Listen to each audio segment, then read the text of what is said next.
What's up, everyone, and welcome to this week's Cybersecurity Weekly, where we review the security events that happened in the last week. As always, I've broken them down in the timeline so you can jump around as you see fit. If you find my work valuable, of course I ask you to hit the like button and subscribe to my channel if you haven't already. We start off with phishing. Roaming Mantis surfaced in March 2018 when hacked routers in Japan started redirecting users to compromised websites. Roaming Mantis is a credential theft and malware campaign that leverages smishing to distribute malicious Android apps in the form of APK files. Investigation by Kaspersky Lab indicates that the attack was targeting users in Asia with fake websites customized for English, Korean, simplified Chinese, and Japanese. Most impacted users were in Bangladesh, Japan, and South Korea. The latest wave of attacks aimed at spreading phishing links via SMS messages known as SMSishing. Most of the victims were users in Russia, Japan, India, Bangladesh, Kazakhstan, Azerbaijan, Iran, and Vietnam. Now the Roaming Mantis SMS phishing campaign is targeting Android and iPhone users in Germany and France with malicious apps and phishing pages. Starting from April 2019, the campaign started using a new landing page to target iOS devices in the attempt to trick victims into installing a malicious iOS mobile configuration. The configuration allows the launch of the phishing site in a web browser and to gather information from the target device. In recent Roaming Mantis campaigns, operators employed a Trojan dubbed Roba in attacks aimed at users in France and Germany. The infection chain starts with an SMS containing a link. So the infection chain starts again with this SMS text on the target device, which contains a warning message about a shipped package with an included URL. Meaning shipped package like, you get a package from DLL or an SMS message from DLL or something like that. Upon clicking on the link in the SMS message, a victim is redirected to a phishing page designed to steal the user's Apple login credentials, if by chance you're using an iOS device. If the victim uses an Android device, they will be redirected to a page that attempts to trick them into installing malware disguised as an Android app. Now, Roaming Mantis operators employ various obfuscation techniques in the landing page script in order to evade detection. We now move on to patches. Apple has addressed a zero-day vulnerability tracked as CVE 2022-22620 in the WebKit affecting iOS, iPadOS, macOS, and Safari that may have been actively exploited in the wild. This is the third zero-day vulnerability fixed by the IT giant this year. The flaw is a use after free issue that could be triggered by processing maliciously crafted web content, leading to arbitrary code execution. Processing maliciously crafted web content may lead to arbitrary code execution. Apple is aware of a report that this issue may have been actively exploited, reads the security advisory published by Apple. A use after free issue was addressed with improved memory management. The vulnerability was reported by an anonymous researcher. The company addressed it by improving the memory management. Apple released security updates for iPhone 6s and later iPad Pro, all models, iPad Air 2 and later, iPad 5th generation and later, iPad Mini 4 and later, the iPod Touch 7th generation, macOS devices running Big Sur and macOS Catalina, and also a standalone update for Safari. Recently, the company has addressed a few other zero-day vulnerabilities tracked to CVE 2022-22587 and CVE 2022-22594, respectively. An attacker could have exploited the flaws to run arbitrary code on the vulnerable devices and track users' online activity in the web browser. Microsoft's February 2022 Patch Tuesday security updates addressed 51 flaws in multiple products, including Microsoft Windows and Windows Components, Azure Data Explorer, Kestrel Web Server, Microsoft Edge, or Chromium-based, Windows Codex Library, Microsoft Dynamics, Microsoft Dynamics GP, Microsoft Office and Office Components, Windows Hyper-V Server, SQL Server, Visual Studio Code, and Microsoft Teams. It is interesting to note that this month, Microsoft did not address critical vulnerabilities. 50 vulnerabilities are rated important, and 1 is rated moderate in severity. None of the vulnerabilities addressed by Microsoft this month is listed as under active exploit. Only one of them is listed as publicly known at the time of release. Microsoft February 2022 Patch Tuesday also addressed a publicly disclosed elevation of privilege 0-day in Windows kernel tracked to CVE 2022-2199989. Successful exploitation of this vulnerability could allow attackers to elevate their privileges and execute code or access resources at a higher integrity level than that of the app container executing environment. In order to exploit this flaw, an attacker needs to take additional actions prior to prepare the target environment. The most severe issues addressed this month are CVE 2022-21984, which is a Windows DNS Server remote code execution vulnerability, and CVE 2022-22005, which is Microsoft SharePoint Server remote code execution vulnerability. Both received a CVSS score of 8.8. Google has released the February 2022 Android security updates that address two critical vulnerabilities. One of them is a remote escalation of privilege that requires no user interaction for its exploitation. The vulnerability tracked to CVE 2021-39675 only affects the system component of the latest version of the popular OS, Android 12. The second critical vulnerability addressed by Google, tracked as CVE 2021-30317, resides in the Qualcomm component. Google is not aware of active exploitation for both vulnerabilities. Google did not disclose technical details of the vulnerabilities to avoid threat actors leveraging them to develop their own exploits. Google also addressed 5 high-severity flaws in framework, 4 high-severity bugs in media framework, 7 high-severity to critical flaws in system, 2 vulnerabilities of undefined severity in media provider, 1 high-severity flaw in AM logic components, 5 high-severity bugs in MediaTek components, 3 high-severity flaws in Unisoc components, and 6 high to critical severity vulnerabilities in the Qualcomm components. We now move on to attacks, vulnerabilities, and updates. The master decryption keys for the Maze, Egregor, and Sekhmet ransomware families were released on the Bleeping Computer forums by the alleged malware developer. The Maze group was considered one of the most prominent ransomware operations since it began operating in May 2019. The gang was the first to introduce a double extortion model in the cybercrime landscape at the end of 2019. At the end of 2019, the Maze ransomware implemented data harvesting capabilities and started threatening the victims to release their stolen data for all those victims who refuse to pay the ransom. In November 2020, the Maze ransomware operators announced that they have officially shut down their operations and denied the creation of a cartel. Maze operations then rebranded in September as Egregor, but on February 2021, several members of the Egregor group were arrested in Ukraine. The Sekhmet operation was launched in March 2020, and it has some similarities with the above ransomware operations. While TTPs of Egregor operators are almost identical to that of Prolock, the analysis of Egregor ransomware sample obtained during an incident response conducted by Group IB revealed that the executable code of Egregor is very similar to Sekhmet. The two strains share some core features, use similar obfuscation techniques. Egregor source code bears similarities with Maze ransomware as well. Now the decryption keys for these operations have now been leaked in the Bleeping Computer forums. The keys were shared by a user named TopLeak, who claims to be the developer for all 3 operations. TopLeak user pointed out that it is a planned leak and it is not linked to recent arrests and takedowns conducted by law enforcement. The alleged ransomware developer added that none of the ransomware gang will ever return in ransomware operation and that the source code of tools ever made is wiped out. In one of the archives leaked by the user, there is the source code for a malware dubbed MOYV that was part of the gang's arsenal. The popular malware researchers Michael Gillespie and Fabian Wosar confirmed to Bleeping Computer that the decryption keys are legitimate and allowed to decrypt files encrypted by the 3 ransomware families for free. According to Google's Project Zero researchers, organizations are addressing zero-day vulnerabilities more quickly compared to last year. Software vendors took an average of 52 days to address vulnerabilities reported from Project Zero, while 3 years ago the average was about 80 days. The good news is that the average time to fix the vulnerabilities is well below the 90-day deadline. The researchers also observed a significant decrease in the number of vendors missing the deadline or the additional 14-day grace period. Google Project Zero researchers reported that in 2021, in only one case, vendors exceeded the deadline, while 14% of bugs required the grace period.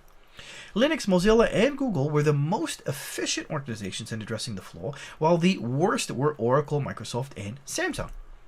Google Project Zero also analyzed zero-day metrics for mobile operating systems. iOS and Android have a similar average time to fix vulnerabilities, an average fix time of 70 and 72 days respectively. The first thing to note is that it appears that iOS received remarkably more bug reports from Project Zero than any flavor of Android did during this time period, but rather than an imbalanced and researched target selection, this is more a reflection of how Apple ships software. Security updates for apps such as iMessage, FaceTime, and Safari WebKit are all shipped as part of the OS update, so we include those in the analysis of the operating system. On the other hand, security updates for standalone apps on Android happen through the Google Play Store, so they are not included here in this analysis, continues the report. Despite that, all three vendors have an extraordinarily similar average time to fix. When dealing with web browsers, Chrome was the smallest average bug fix period of 29.9 days, while WebKit flaws needed an average of 72.7 days. Croatian phone carrier A1 Hrvatska has disclosed a data breach that has impacted 10% of its customers, roughly 200,000 people.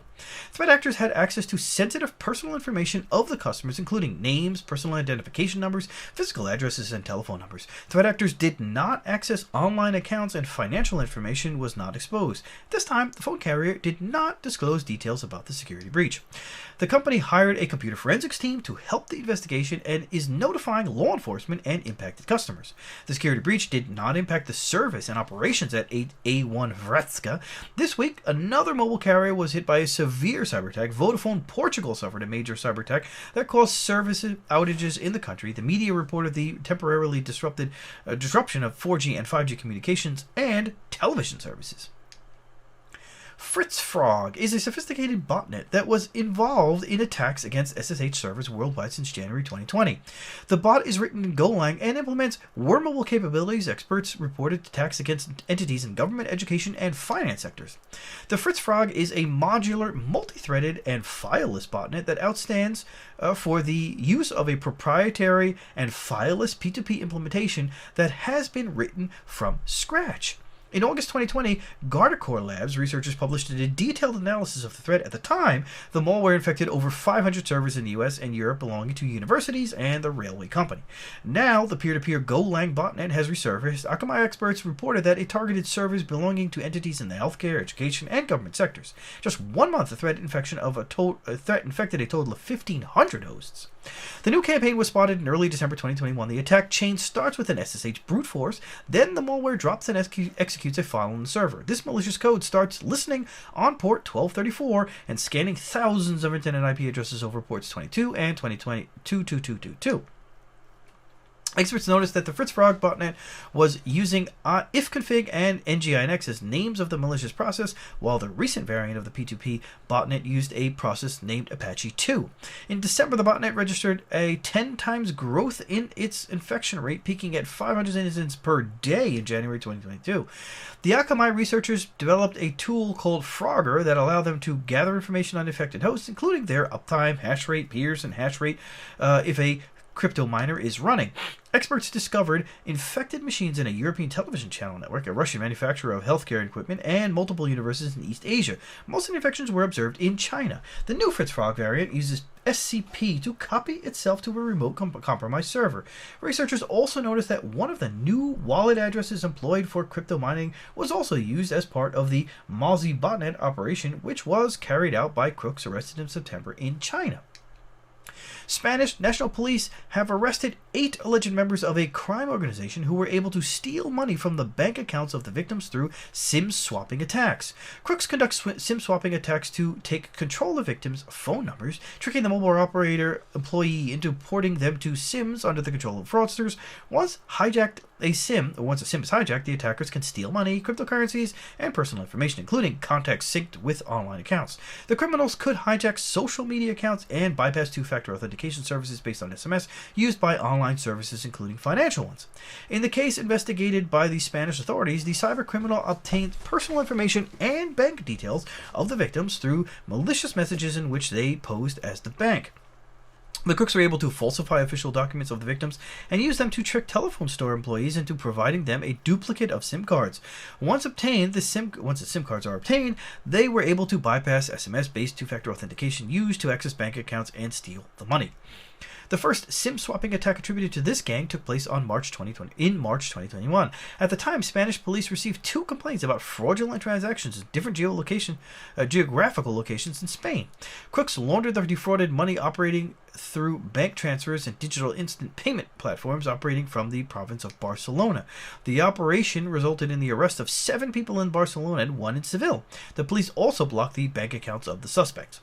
This week, the Federal Bureau of Investigation reported an escalation in SIM swap attacks aimed at stealing millions from the victims by hijacking their mobile phone numbers. Researchers from cybersecurity firm Sansec uncovered a massive Magacart campaign that already compromised more than 500 online stores running the Magento-1 e-commerce platform. Threat actors behind this campaign deployed a digital skimmer that was being loaded from the naturalfreshmall.com domain. An interesting characteristic of this attack is the combination of a SQL injection and PHP object injection to take over the Magento store. Last week, Sansec detected a mass breach of over 500 stores running the Magento-1 e-commerce platform. All stores were victim of a payment skimmer loaded from the naturalfreshmall.com domain. We invited victims to reach out to us so we could find a common point of entry and protect the other merchants against a potential new attack, reads the analysis published by Sansec. The first investigation is now completed. Attackers used a clever combination of a SQL injection, SQLI, and PHP object injection, POI, attack to gain control of the Magento store. The attack chain starts with the exploitation of a known vulnerability in the Quick View plugin that allowed attackers to inject rogue admin users into vulnerable Magento stores. In the cases investigated by the experts, the attackers exploited the vulnerability to add a validation rule to the customer EAV attribute table. The added validation rule contains a POI payload used to trick the host application into crafting a malicious object. Using this attack scheme, by using the validation rules for new customers, the attacker can trigger an unserialize and the execution of the backdoor by simply browsing the Magento sign-in page. Then, the attacker will be able to run any PHP code via the API_1.php backdoor. Experts pointed out that the attackers installed no less than 19 backdoors on the system. To sanitize the system, it will be necessary to remove each and every one of them to prevent reinfection. The root cause of these attacks is the use of Magento-1 platform that has reached end of life, and that for this reason will no longer receive security updates. During an analysis of malware samples, we have identified that some of the malware samples belong to Qbot and LockyBot attempting to execute OCX files. This report details the use of regserver32.exe along with squibbly-do technique, insights from the threat intelligence systems, and upticks EDR detections. regserver32 is a Microsoft-signed command line utility in Windows which allows users to register and unregister DLLs, dynamic link libraries. By registering a DLL file, information is added to the central directory, or the registry, so that it can be used by Windows. This makes it easier for other programs to make use of the functionalities of the DLLs. Threat actors can use regserver32 for loading COM scriptlets to execute DLLs. This method does not make changes to the registry as the COM object is not actually registered by executed. This technique is often referred to as the squibbly-do technique, allowing threat actors to bypass application whitelisting during the execution phase of the attack kill chain. Using the data from customer telemetry and threat intelligence systems, the Upticks threat research team has observed over 500 samples using regserver32.exe to register .ocx files. An example is regserver32-e-n-i and typo-sal g22 to program data .r4.ocx. 97% of these samples belong to malicious Microsoft Office documents such as Excel spreadsheets, files carrying .xlsb or xlsm extensions. Microsoft Excel, XLSM, and XLSB documents with embedded macros and techniques to hinder analysis, which usually downloads or executes a malicious payload from the URL using the formulas in the macros. Microsoft Word enriched text format data and composite documents or .doc, .docx, or .tocm files embedded with malicious macros that downloads a malicious payload from the URL using the formulas in the document. Because regserver32 is often used for legitimate daily operations, it poses a challenge for traditional security solutions and security teams monitoring this process for malicious activities. The security teams can monitor, the security teams of companies looking to mitigate this can monitor the following aspects: the parent-child process relationships, where Reg Server 32 is executed with parent process or of Microsoft Word or Microsoft Excel. It can be identified by looking for Reg Server 32.exe executions that load the scrobj.dll, which executes the COM scriptlet. WordFence experts found 3 critical remote code execution vulnerabilities in the PHP Everywhere WordPress plugin. All the issues have received a CVSS score of 9.9. The plugin that allows WordPress admins to insert PHP code in the pages, posts, the sidebar, or any Gutenberg block to display dynamic content based on evaluated PHP expressions. The plugin is used by over 30,000 websites worldwide. An attacker could exploit the 3 flaws to execute arbitrary code on affected systems. On January 4, 2022, the WordFence Threat Intelligence team began the responsible disclosure process of several remote code execution vulnerabilities in PHP Everywhere, a WordPress plugin installed on over 30,000 websites. One of these vulnerabilities allowed any authenticated user of any level, even subscribers and customers, to execute code on a site with the plugin installed, reads the advisory published by WordFence. As the vulnerabilities were of critical severity, we contacted the WordPress plugin repository with our disclosure in addition to initiating outreach to the plugin author. The list of the 3 vulnerabilities that affect versions 2.0.3 and below are CVE 2022-24663, remote code execution vulnerability that could be exploited by any subscriber to send a request with the shortcode parameter set to PHP Everywhere and execute arbitrary PHP code on the site. CVE 2022-24664, remote code execution vulnerability that can be exploited by contributors via the plugin's metabox. An attacker would create a post, add a PHP code metabox, and then preview it. CVE 2022-24665, remote code execution vulnerability that can be exploitable by contributors who have the edit posts capability to use the Gutenberg block. While it was possible to set this to admin only, this was not set by default due to the versions less than 2.0.3 not being able to add capability checks without disabling the Gutenberg block editor. The development team addressed the flaw in January with the release of version 3.0.0. Experts pointed out that version 3.0.0 only supports PHP snippets via the block editor. This means that users who are still relying on the classic editor have to uninstall the plugin and choose another solution for using custom PHP code. The Federal Bureau of Investigation observed an escalation in SIM swap attacks. We heard about the story about the SIM swaps in Spain. Now this is the FBI's report. Attacks aimed at stealing millions from the victims by hijacking their mobile phone numbers. The FBI reported that U.S. citizens have lost more than 68 million due to SIM swapping attacks in 2021. The number of complaints since 2018 and associated losses have increased almost 5-fold. In 2018, the FBI Internet Crime Complaint Center, or IC3, received complaints for 1,611 SIM swapping attacks, while the number of complaints in the period between 2018 and 2020 was 320, causing between 2018 and 2002, it should be 2002-2018, was 320, causing a total loss of $12 million, so $12 million to $68 million.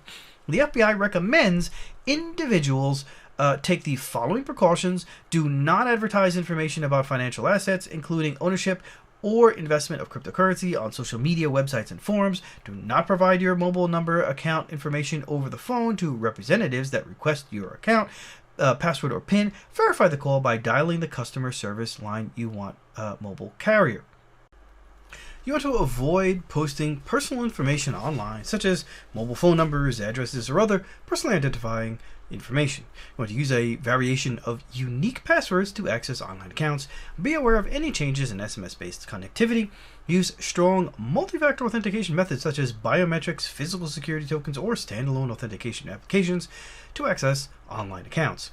Do not store passwords, usernames, or other information for easy login on mobile device applications. In February 2021, 8 men were arrested in England and Scotland as part of a year-long international investigation into a series of SIM swapping attacks targeting high-profile victims in the United States. The investigation, coordinated by Europol, involved law enforcement authorities from the United Kingdom, United States, Belgium, Malta, and Canada. Europol investigators revealed that the cybercrime organization stole more than $100 million worth of cryptocurrency using SIM swapping attacks. The National Crime Agency revealed that the SIM swapping attacks targeted numerous victims throughout 2020, including well-known influencers, sports stars, musicians, and their families. Internet Communication Manager Advanced Desync, or ICMAD, is a memory pipes desynchronization vulnerability tracked as CVE 2022-22536. An unauthenticated remote attacker could exploit this issue by sending a simple HTTP request to a vulnerable instance and take it over. The flaw received a CVSS version 3 score of 10 out of 10. The U.S. Cybersecurity and Infrastructure Security Agency warns admins to address the ICMAD flaw affecting SAP business apps using Internet Communication Manager.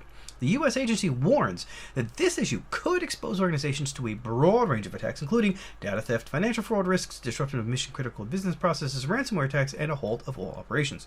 Security researchers from ONAPSIS, in coordination with SAP, published a threat report that provides technical details about 3 critical vulnerabilities: CVE 2022-22536, CVE 2022-22532, and CVE 2022-22533 that affected Internet Communication Manager, or ICM, which is a core component of SAP business applications. The ICMAD vulnerabilities are particularly critical because the issues exist by default in the SAP Internet Communication Manager. The ICM is one of the most important components of an SAP NetWeaver application server.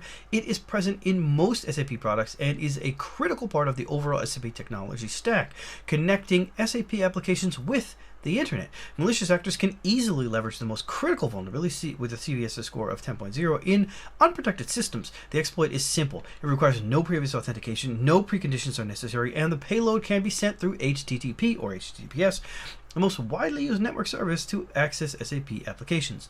ONAPSIS also released an open source tool named ONAPSIS ICMAD Scanner to scan systems for ICMAD vulnerabilities. The good news is that SAP is not aware of any customers' networks compromised by exploiting the ICMAD vulnerabilities. Cyber news security researchers discovered 5 malicious domains masquerading as alternatives to the Pirate Bay. These domains were serving malicious ads to more than 7 million users each month. Malvertising, also known as malicious advertising, is a type of online advertising used by threat actors to distribute malicious files. It's also a rapidly growing threat that often includes fraudulent advertising schemes designed to make as much profit as possible from website visitors. According to the report by Clean.io, malvertising saw a massive spike of 231% in the third quarter of 2021, especially in terms of malicious landing pages. Worryingly, ads served by malvertisers on websites and mobile apps can make you fall victim to malware with a single misplaced click. Sometimes you don't even have to click. Merely viewing a malicious ad can result in you losing control of your device and your data. While some malvertising attacks can target users on legitimate and even highly reputable websites, malicious ads usually tend to proliferate in the less wholesome corners of the web, such as porn and torrent websites. Back in October, while gathering threat intelligence on malicious websites, cyber news security researchers discovered multiple domains that were masquerading as alternative addresses to the infamous Pirate Bay torrent website. They were also serving malicious ads to millions of visitors each month.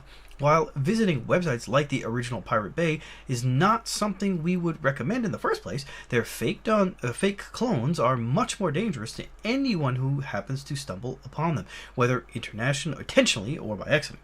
Since these fraudulent websites sit behind Cloudflare, cyber news researchers contacted the company to see if they could take them down. They first filled out the Cloudflare abuse form in November 2021, but received no response at the time.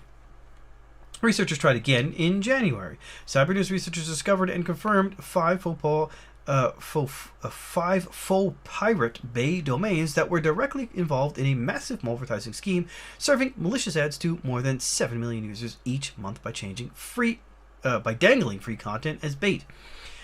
The Pirate Bay 3.to dwarfed the other 4 in terms of monthly traffic, tricking upwards of 6 million monthly visitors into clicking malicious ads on its landing pages, while the PirateBays.com and the Pirate Bay 2.to each exceeded 300,000 monthly visits.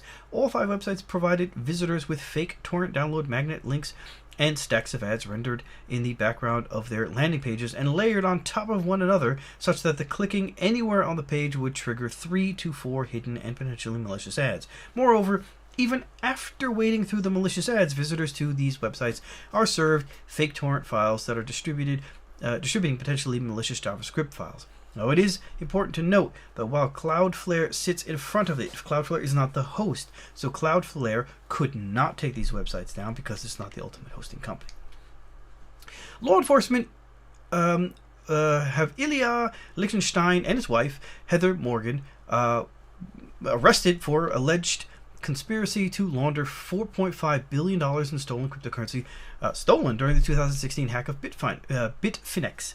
Law enforcement also seized over $3.6 billion in cryptocurrency linked to that hack. In August 2016, the Asian Bitfinex suffered a security breach that resulted in the theft of roughly 120,000 Bitcoin, or something like 119,754. The hack had serious repercussions on the Bitcoin value that significantly dropped after the security breach. 20% decrease. The investigation launched by the Bitfinex exchange, along with law enforcement, allowed it to determine that 119,000, here we go, 756, not 754, one number off, Bitcoin, roughly $72 million in value before the hack, that's the price at that time, were stolen from customers' wallets. Threat actors transferred the stolen funds through more than 2,000 unauthorized transactions to a wallet under Liechtenstein's control. Over the last 5 years, the duo transferred approximately 25,000 of those stolen Bitcoin out of Liechtenstein's wallet, attempting to launder them before depositing the funds into financial accounts under the control of the couple.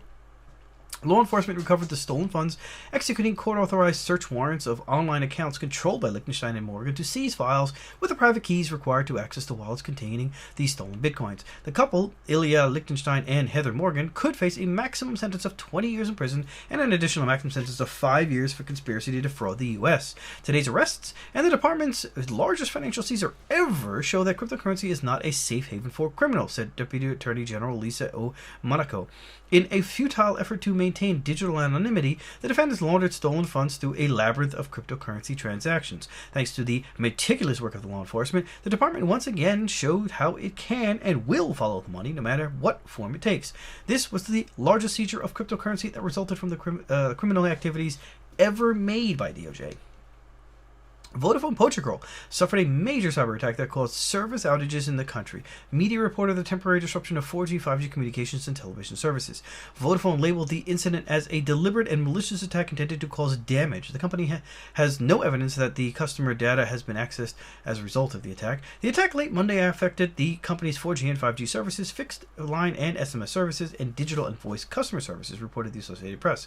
At the time of this writing, only the 3G network was up in the entire country, and the company is working to restore the impacted services. However, the recovery will happen progressively throughout the day, or throughout the week, or however long it takes. Vodafone Portugal has over 4 million cell phone subscribers in the country and roughly 3.4 million home and business internet customers. Vodafone did not disclose details of the attack, but the outages and the unavailability of its system suggest that the company was hit by a ransomware attack. Earlier this year, the Lapsus ransomware gang compromised the infrastructure of Impressa, the largest media conglomerate in Portugal. Impressa owns SIC TV channel and Expresso newspaper, among other leading media, like several magazine publications. The attack took place during the New Year holiday. The websites of the Impressa group, the SIC TV channels, and the Expresso were forced offline. Data of 6,632 Puma employees was stolen in a ransomware attack that hit HR management platform Ultimate Kronos Group in December. Potentially exposed data include names, social security numbers, and other personal information. The attack hit the Kronos private cloud service used to host multiple cloud applications, including banking, scheduling solutions, healthcare extensions, UKG Telestaff, and UKG Workforce Central. Puma was one of the customers of the company that were impacted by the security breach. UKG Incorporated and its affiliates and subsidiaries, collectively UKG Kronos, or WE, is a workforce and human resource management services company that provides services to Puma North America Incorporated. It's a notification letter sent by UKG to the impacted individuals.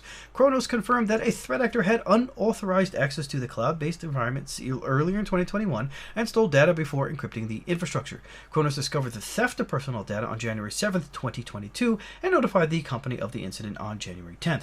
The company has notified the authorities and is working with leading cybersecurity experts to assess the extent of the incident. Czech cybersecurity software company Avast has released a decryption tool that could allow victims of the TargetCompany ransomware to recover their files for free under certain circumstances. The experts warned that the decryptor consumes most of the processor's computing power in order to retrieve the password. The cracking process may take up to 10 hours. or up to tens of hours. The decryptor allows users to periodically save the progress to interrupt and restart the decryption process and resume the previously started cracking process. The password cracking process is only needed once per PC. There is no need to repeat it for each file.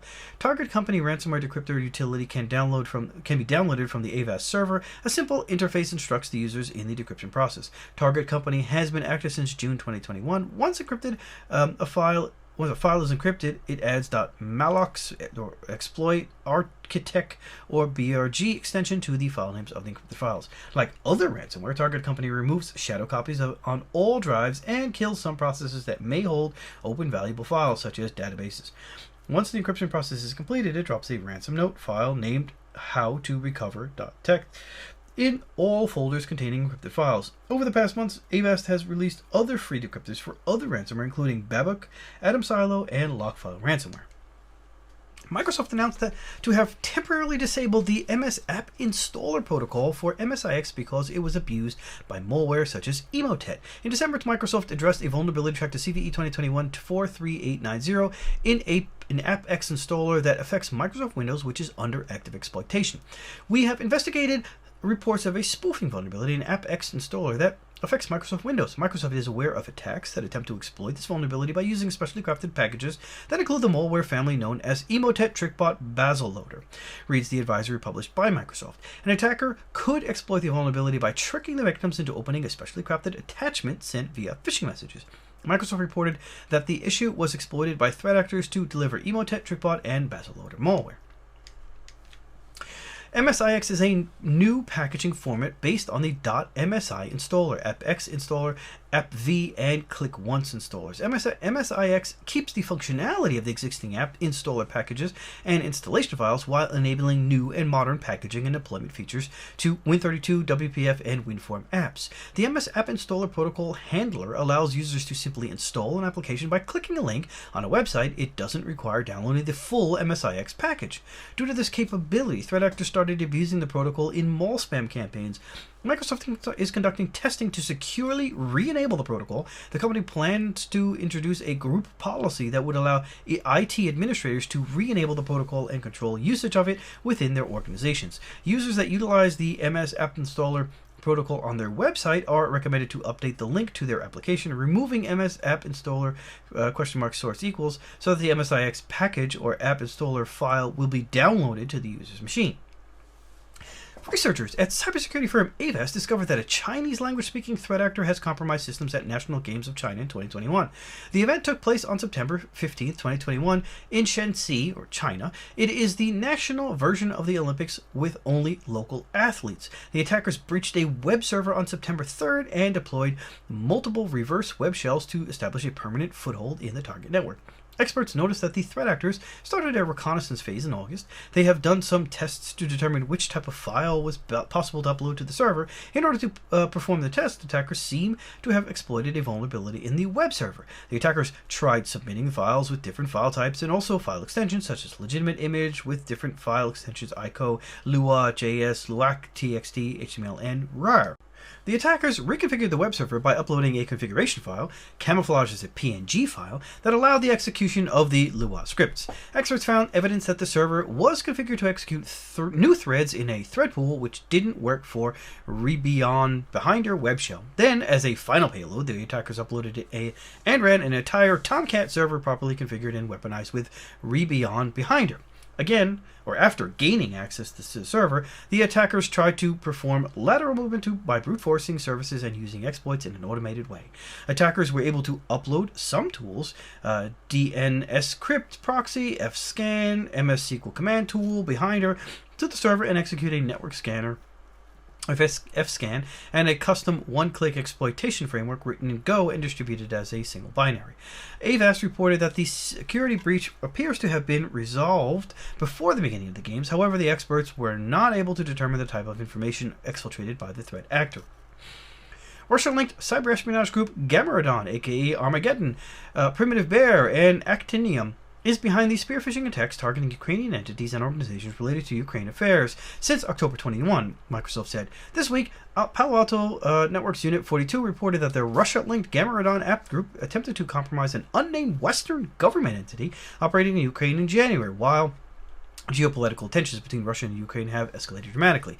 In mid-January, the Ukrainian government was hit with destructive malware tracked as Whispergate, and several Ukrainian government websites were defaced by exploiting a separate vulnerability in October CMS.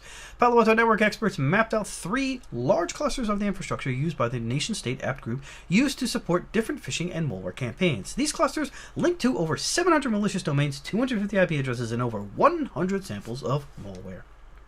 In November, Ukraine's premier law enforcement and counterintelligence disclosed the real identities of 5 alleged members of the Russia-linked apt group, Gamaredon, aka Primitive Bear, Armageddon, Winter Flounder, and Iron Tilden, that are suspected to be components of the Russian Federal Security Service. According to the Security Service of Ukraine Cybersecurity Department, the group carried out over 5,000 cyberattacks against public authorities and critical infrastructure of Ukraine. The 5 individuals, their names are too difficult to pronounce.